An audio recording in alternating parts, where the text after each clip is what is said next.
जय भीम साथियों, मैं आपका भाई जसवंत सिंह प्रधान जी। मैं एक एक्टर और मॉडल हूं। जैसा कि आप लोग जानते हैं, मैं एक समाज सेवी भी हूं। मेरा खुद का एक संगठन भी है ब्लू पैंथर के नाम से, जिसको मैं चलाता हूं। और समाज के कोई भी पीड़ित या कोई चीज़ होती है, ट्रेजेडी होती है, उसमें मैं बढ़ चढ़ के हिस्सा लेता हूँ और मेरा संगठन भी हिस्सा लेता है। और इसी कारण से कुछ मनुवादी सोच के लोगों ने, हमारे ही गाँव के, हमारे ही पड़ोस के लोग, उन्होंने मेरे घर पर हमला कर दिया है। कल रात 8 तारीख 8:30 बजे मेरे घर पे हमला किया, जहां पर कि हमारे घर पे लड़के का नहीं थे, महिलाएं थी। महिलाओं के ऊपर हमला किया और उनमें से एक महिला हमारी घर की अपोलो हॉस्पिटल में एडमिट भी कराई गई। उनको अटैक की शिकायत आई और साथ ही साथ हमने इसकी 100 नंबर कंप्लेंट भी करी 2-3 बार। पीसीआर बहुत लेट आई, आने के बाद उसने कोई कार्रवाई नहीं की। उसके बाद हम थाने भी गए रात को ही 2-3 बार, 3 से 4 बजे तक भी हम थाने में ही थे, पर लेकिन पुलिस वालों ने हमारी तहरीर तक की नहीं ली। वापस देकर बोलते हैं जाओ, हम नहीं करते और बाद में बात करेंगे। इस तरीके से हमें धमका के भगा दिया गया, क्योंकि उस थाने के जो एसएचओ साहब हैं वो भी गुजरी हैं और वहाँ पे जो अपॉइंट किए गए हैं पुलिस अधिकारी वो भी गुजरी समाज से हैं। तो वो सिर्फ और सिर्फ अपना एक सामाजिक एक उस तरीके से वो चला रहे हैं समाजवाद, और उसी तरीके से चला करके हम लोगों को प्रताड़ित कर रहे हैं। क्योंकि हम लोग जाति, हमारी जाटो समाज से हैं, तो वो हमें दबाना चाहते हैं, पर लेकिन हम दबने वाले नहीं हैं।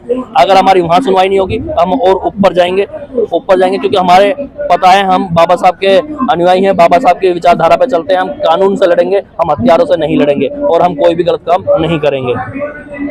साथ में वकील साहब है, थोड़ा सा आप इनके मामले में क्या मतलब होना चाहिए? देखिए, कैसे एफआईआर दर्ज होगी? साथियों, पहली बात तो मैं आपको एक बताऊं, आरोपी की कोई जात नहीं होती है। अगर पुलिस ने जातिवाद किया है यहाँ पर, तो पुलिस भी इसमें सेक्शन 4 की आरोपी बनती है। आईओ या एसएचओ साहब के ऊपर सेक्शन 4 में कार्रवाई होगी। आज तक, कल की घटना है, कल से आज तक एफआईआर या इनकी शिकायत क्यों नहीं ली गई? इनका कहना है भाई साहब का कि कल से हमारी अभी तक एप्लीकेशन भी नहीं ली गई है, नहीं किसी आईओ ने आके हमारे दर्द को सुना और जाना, नहीं अंकित किया किसी चीज में। तो मैं आपको एक बात कहना चाहता हूं कि जब पुलिस वर्दी पहनती है तो संविधान की को साक्षी मान के वर्दी पहनती है। तो जो जिस पुलिस ने जातिवाद किया है उसके ऊपर कार्रवाई करेंगे, हम उनको न्याय दिलाने का काम करेंगे। बस। जय भीम। आप ह्यूमन राइट्स के विशेषज्ञ हैं, क्या कहना चाहेंगे? जर्नलिस्ट महोदय, जैसा कि हमारे तमाम साथियों ने और जो विक्टिम हैं उन्होंने कहा, एक सामाजिक काम कर रहे हैं। यहाँ भेदभाव का जो माहौल बनाया जा रहा है, चाहे सेंट्रल गवर्नमेंट से हो या स्टेट गवर्नमेंट से हो, ये भेदभाव जाति ये कानून नहीं कहती। कानून का एक अपना भाषा है, और जहाँ पे पुलिस अगर एक तरफा भाग रही है तो उनको भागने दीजिए। हम लोग पकड़ना जानते हैं। आज अभी संज्ञान में आया है, हम इनको वकील भी देंगे, हम इनको सपोर्ट भी देंगे, लेकिन सच्चाई के साथ हम लोग खड़े हैं और इनका हक और अधिकार जो मिलता है वो मिलेगा। तो जसवंत जी, आपको डरने की जरूरत नहीं है। जिस तरह से जाति और नफरत की ये बीज बो करके हमारे बीच में जो कानून की धज्जियां उड़ा रहे हैं, तो उसकी जवाब दी जाएगी। ये लोग भी सुप्रीम कोर्ट से लेकर हाई कोर्ट तक, जहां कॉलेजियम चल रहा है, जहां पे जो है क्लीन लेयर की बात चल रही है, वहां पे भी विरोध हो रहा है।